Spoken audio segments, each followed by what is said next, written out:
ओम नमो भगवते वासुदेवाय नमः। आप सभी को कार्तिक मास की बहुत बहुत बधाई। आज हम कार्तिक मास महात्म के 17वें अध्याय की कथा का श्रवण करेंगे। सूत जी कहते हैं, नैमिषारण्य तीर्थ में उपस्थित ऋषि मुनियों से सूत जी महाराज ने कहा, अब मोक्ष के देने वाले सब व्रतों में उत्तम एकादशी के व्रत का महात्म्य सुनो। एकादशी चाहे कृष्ण पक्ष की हो अथवा शुक्ल पक्ष की, उस दिन अन्न नहीं खाना चाहिए। एकादशी के दिन खाया हुआ अन्न पाप भक्षण के समान है। व्रत करने वाले को दसवीं तथा द्वादशी को भी एक समय भोजन करना चाहिए।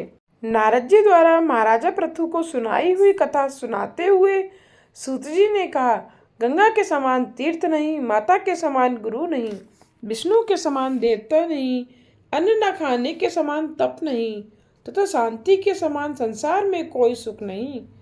सत्य के समान ज्योति नहीं, कार्तिक के समान कोई मास नहीं, ज्ञान के समान कोई लाभ नहीं, तथा एकादशी के समान कोई व्रत नहीं।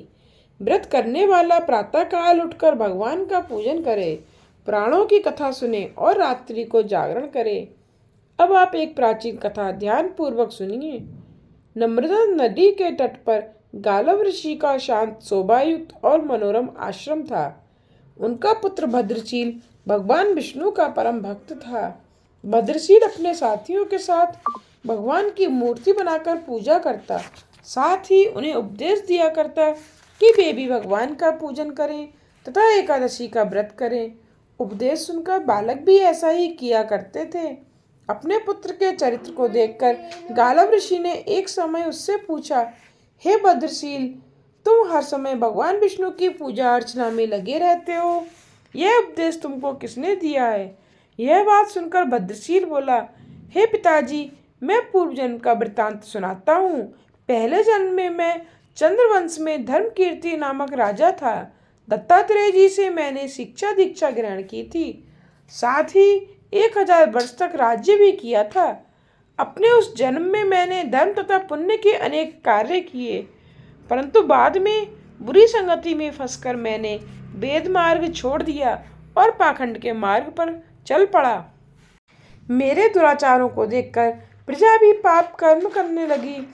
इस तरह धर्मशास्त्रों के कथन अनुसार प्रजा के पाप का छठा भाग भी मुझको मिलने लगा। एक दिन शिकार खेलने के लिए वन में गया। दिन भर भूखा प्यासा रहा, खाने पीने को कुछ नहीं मिला। जंगल में भटक जाने के कारण शाम को मैं घूमता फिरता नर्मदा नदी के किनारे जा पहुंचा। उस दिन एकादशी का व्रत होने के कारण वहां पर एकत्रित अनेक वैष्णव भगवान का भजन कीर्तन कर रहे थे। भूख प्यास से व्याकुल और हारा थका होने के कारण मैं रात भर वहीं पर पड़ा रहकर कीर्तन सुनता रहा। प्रातःकाल होते ही भूख प्यास से मेरे प्राण निकल गए। उसी समय यमराज के दूत आए और मुझ पापी को मारते पीटते हुए यमराज के पास ले गए। वहां पर यमराज ने चित्रगुप्त से मेरे पाप पुण्य का लेखा जोखा पूछा। चित्रगुप्त ने कहा, यद्यपि यह महान पापी है, परंतु इसने एकादशी का व्रत किया था और रात्रि भर भगवान का कीर्तन सुना था। एकादशी को भोजन न करने के कारण इसके प्राण निकले हैं, इस कारण इसके समस्त पाप नष्ट हो गए हैं। चित्रगुप्त की ये बातें सुनकर यमराज तत्काल अपने सिंहासन से उठकर खड़े हो गए और मुझे नमस्कार किया। फिर मुझसे बोले, हमसे बड़ी भूल हुई है, आप क्षमा करें।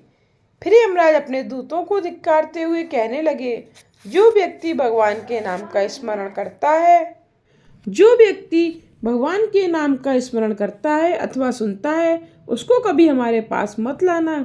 जिसने अनजाने में भी एकादशी का व्रत किया हो, उसके समस्त पाप नष्ट हो जाते हैं और उसे हमारे पास आने की आवश्यकता नहीं पड़ती। इसके बाद यमराज ने मेरा पूजन किया और फिर मुझे सुंदर विमान पर बैठाकर विष्णु लोक को भेज दिया। हजारों वर्ष इंद्रलोक तथा विष्णु लोक में रहने के बाद अब मैंने आपके यहाँ पर जन्म लिया है। एकादशी के व्रत की महिमा तो अपार है ही। जो इस कथा को सुनता अथवा सुनाता है, उसके भी समस्त पाप नष्ट हो जाते हैं। आज की कथा को यहीं विश्राम देते हुए इससे आगे की कथा का श्रवण आप अगले अध्याय में कीजिएगा।